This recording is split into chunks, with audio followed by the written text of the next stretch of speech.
नमस्कार, मैं वैष्णवी शुक्ला। आप देख रहे हैं एक्टिव भारत न्यूज। आइए चलते हैं कुछ खास खबरों की ओर। रॉयल्टी न देने वाले ईंट भट्टा संचालकों पर प्रशासन सख्त।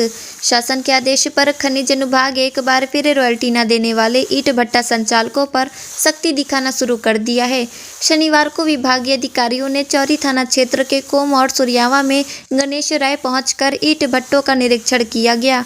कोम में ईंट भट्टे का संचालन बिना रॉयल्टी जमा किए ही मिलने पर संचालक से अभिलेखीय साक्ष्य मांगा, जहां संचालक की ओर से कोई साक्ष्य न मिलने पर हिदायत दी गई। वहीं गणेश रायपुर में ईंट भट्टा 3 वर्ष से बंद मिला। पूछताछ के दौरान यह तथ्य सामने आ सका कि यह भट्टा पुनः चालू हो सकता है। बता दें कि जिले में ईंट भट्टे दर्जनों की संख्या में संचालित होते हैं और रॉयल्टी जमा करने की स्थिति कुछ और ही है। उक्त दोनों भट्टे पर निर्माण निकासी तभी होगी जब रॉयल्टी से संबंधित साक्ष्य स्पष्ट होंगे।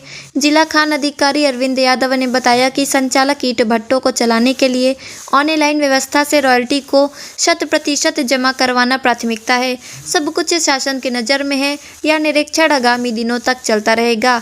आइए रुख करते हैं भदोही की ओर और देखते हैं जिला प्रभारी राजेश तिवारी की रिपोर्ट। सर, आज आपका आगमन गणेश रायपुर में हुआ है, क्या मामला है पूरा? गणेश रायपुर में सूचना मिली कि एक अवैध ईंट भट्टा का संचालन हो रहा है, तो उसकी जांच करने जब हम यहाँ पहुँचे तो मौके पर पहुँचने पर यह पता चला कि इस भट्टे का विनिमय शुल्क जो मिट्टी की रॉयल्टी होती है, ये पिछले 3 वर्षों से जमा नहीं है और पिछले वर्ष तक ईंट भट्टे का संचालन किया गया है। इस वर्ष में अभी वर्तमान स्थिति में संचालन का काम नहीं हो रहा है, परंतु पिछले 3 वर्षों से बिना रॉयल्टी जमा किए इस ईंट भट्टे का संचालन हुआ है। तो ऐसी स्थिति में हम लोगों ने प्रयास किया इसके मालिक से बात करने का, तो मालिक से टेलीफोनिक बात हुई।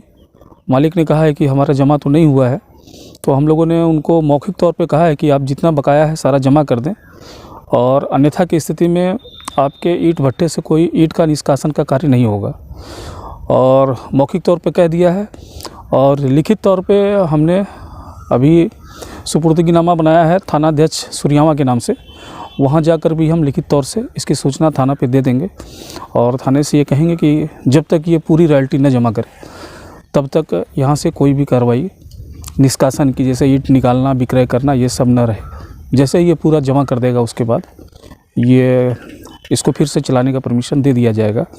और माननीय जिलाधिकारी के निर्देशन पे अभी कार्रवाई पूरे जनपद में चल रही है ईंट भट्टों की लेकर के। काफ़ी राजस्व भी हमारा ईंट भट्टों के द्वारा बकाया है, तो इसको पूर्ण करने के लिए और राजस्व की पूर्ति करने के लिए ये कार्रवाई हम लोग कर रहे हैं। कुछ दिनों से सर रॉयल्टी जमा कराने के लिए सक्रियता बढ़ाई गई है। अभी तक जनपद में कुल कितने ऐसे भट्टे हैं जिनका रॉयल्टी जमा नहीं हो पाया है? हम लोग लगभग 2 महीने से लगातार प्रवर्तन कार्य कर रहे हैं ईंट भट्टों पर। तो पिछले वर्ष की भांति इस वर्ष हम लोगों ने ज़्यादा रेवेन्यू प्राप्त किया है और लगातार अगर हम लोग करते रहें तो हमको यकीन है कि हम लोग अपने लक्ष्य को प्राप्त कर लेंगे। अंतिम डेट क्या है सर आप लोगों का इस रॉयल्टी जमा करने की अंतिम तिथि ख़त्म हो गई है। 30 नवंबर थी। 30 नवंबर तक हमको रॉयल्टी जमा कराने की अंतिम तिथि थी। अब उसके बाद हम लोग ब्याज मतलब 18% ब्याज के साथ अब हम लोग रॉयल्टी जमा करवाएंगे।